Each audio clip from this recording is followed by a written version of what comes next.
Have you seen an uptick in Uber Eats offers that are paying like this, or this?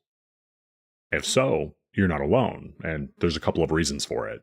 Over the past couple of months, I've seen several videos pop up in my feed on YouTube where drivers are talking about how the quality of Uber Eats orders have gone down the tube, but none of them seem to explain why. This is that video. I think the vast majority of drivers out there would agree with me that the gig apps are greedy.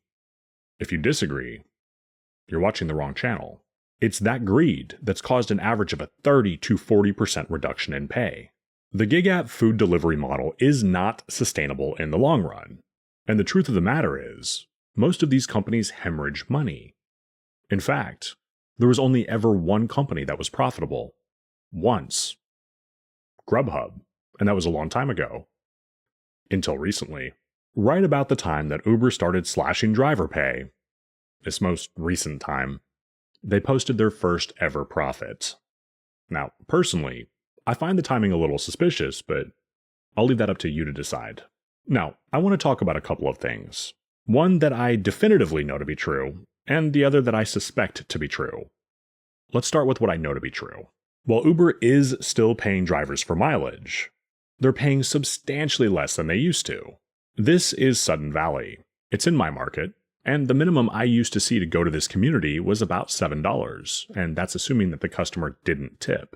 For my waiting place, that's a bare minimum of a 7-mile drive, but it's usually closer to 8 or 9 miles, depending on where in the community the customer lives. With that out of the way, there's only two numbers I want you to focus on. $7 for 7 miles. That's what drivers used to get paid to go to this community. Now I want to direct your attention to this screenshot.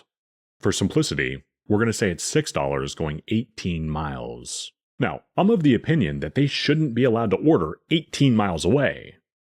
But that's not what I want to focus on. What I do want to focus on is how the pay went from about $1 a mile to 33 cents a mile. Really quick, I don't want you to get hung up on $1 a mile. That's just an example from my market that I used to frequently see. What I do want you to focus on is the lack of pay that I would have gotten had I been foolish enough to accept that order. Let me know in the comments if you think that the customers are paying any less in fees to get their orders delivered versus 6 months ago. I wish that order was some weird fluke, but it wasn't. Here's an order that's going slightly further, paying even less. Oh, and then we have this gem paying $7.35 going 17 miles. A moment ago, I asked if you thought that the customers were paying any less in fees, and the honest answer is, I don't know. All I know is that drivers are getting inundated with offers like these. The thing that pisses me off is when we rightfully decline these type of orders, we then get hit with passive-aggressive messages like your acceptance rate is lower than drivers in your area. Do you think that Dara would take those orders? How about a W-2 Uber employee moonlighting as a driver? Probably not, unless they had more dollars than cents. Basically, what I'm trying to get at is these orders never should hit our phones to begin with. A few moments ago, I mentioned something that I know to be true, and that's the fact that Uber is raking us over the coals with mileage now. But I want to take a moment to talk about something that I suspect to be true. I've ran this channel for 2 years now, and I have had countless comments saying that Uber orders go way too far and pay nowhere near enough. Until recently, I wouldn't see that here, but like I said, until recently. Have a look at this offer. $29 looks great at first glance, until you realize that it's going 42.5 miles. This specific order was picking up downtown in my market and delivering to a town called Anacortes, which isn't even in my county. I was recently dating a woman who lives in that town, and it would take me an hour one way to go see her. Had I taken that order, I would have had to navigate downtown, jump on the freeway for 30 miles, a highway for about 15, the fuck over a sketchy bridge, and drive through that town for a couple more miles doing 25 miles an hour for $29.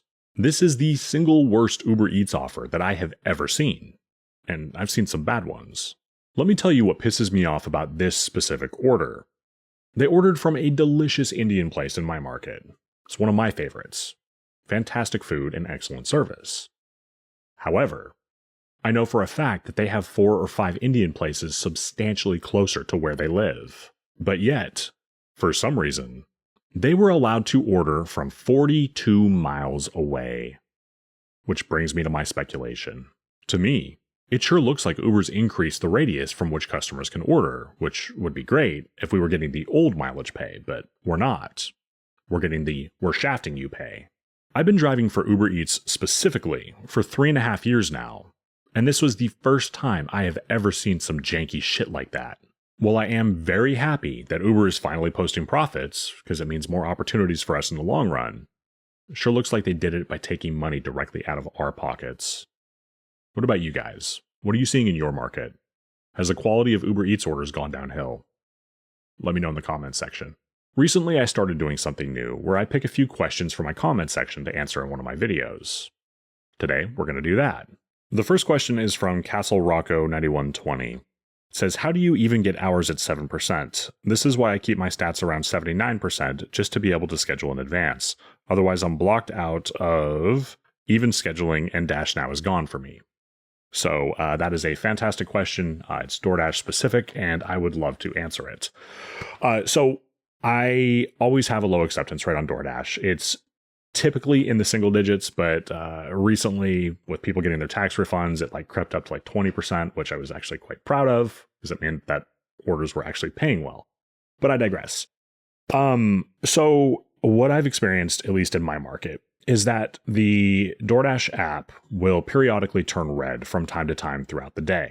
So I always try to be watching the app at 15 past the hour, half an hour in, and 45 past.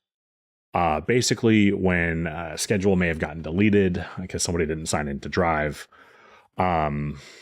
Basically, I just kind of watch the app. I'll turn on Uber Eats, Spark, whatever else I'm going to run that day. And then I'll leave the Dasher app with, the gray map in the forefront of my phone, and I'll just wait. And typically when I do it like that, I'll only get like 30 minutes to an hour at a time. But I find even on slow days, I can typically pick up some hours. The next question comes from Charlie CD93. And the question is, how much do drivers realistically want to make? So if I'm not mistaken, I believe that this was from a customer. I could be wrong, but I got customer vibes from this one. And honestly, I think it depends on the driver. We all have different needs. Some of us are driving, to make extra money. Some of us are doing this as our full-time income. I would say that the average driver is probably wanting to make somewhere in the neighborhood of about $20 an hour, maybe closer to 25 an hour, because we have to pay all of our own expenses. So in my market, gas is pretty close to $5 a gallon. So I'm not going to be taking orders that are paying, $4 and $5. Sorry, just not going to do it. So we have to factor in our expenses, and we accept orders based on what we feel is ultimately going to be profitable. So for me, ideally, I would like to make about 25 an hour. Let me know in the comments how much you guys want to make. The next question is from OAdams5834. It says, I'm new to DoorDash, so where can I see how much the customer tips before I accept the offer? Thanks for your insightful videos. They help a lot. Thank you for watching them. I appreciate that. So unfortunately on DoorDash, you cannot tell exactly what the customer tipped. However, there are some things that you can look for, and there's a few things in the offer screen that can give you some indications. So if the offer comes through at $2, they didn't tip anything. If it comes through at $3, they probably tipped $1. If it comes through at $4, they tipped $2, so on and so forth. It depends on your market's base pay, obviously, but I think drivers are pretty much at about $2 across the board now.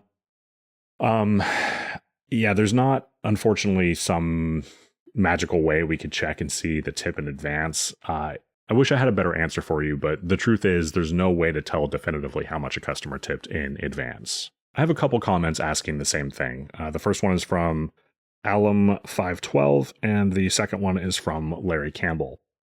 So I'm going to just read Alum's, and I'll put both of them up. So Alum says, so what happens when you get a stack and unassign the bad one and keep the good one? So what Larry and Alum are referring to is the update that DoorDash just made with the acceptance rate thing, where if you get a stacked order, like if you get like 6 Petco or PetSmart orders, it would count as 6 accepts or 6 declines, and now it's like only counting as 1. So What you guys are referring to is the completion rate, not the acceptance rate. So your acceptance rate would stay the same.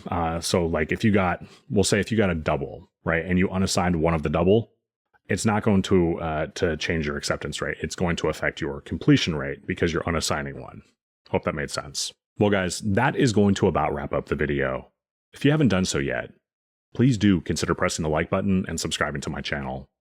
My name is Zach. Take care.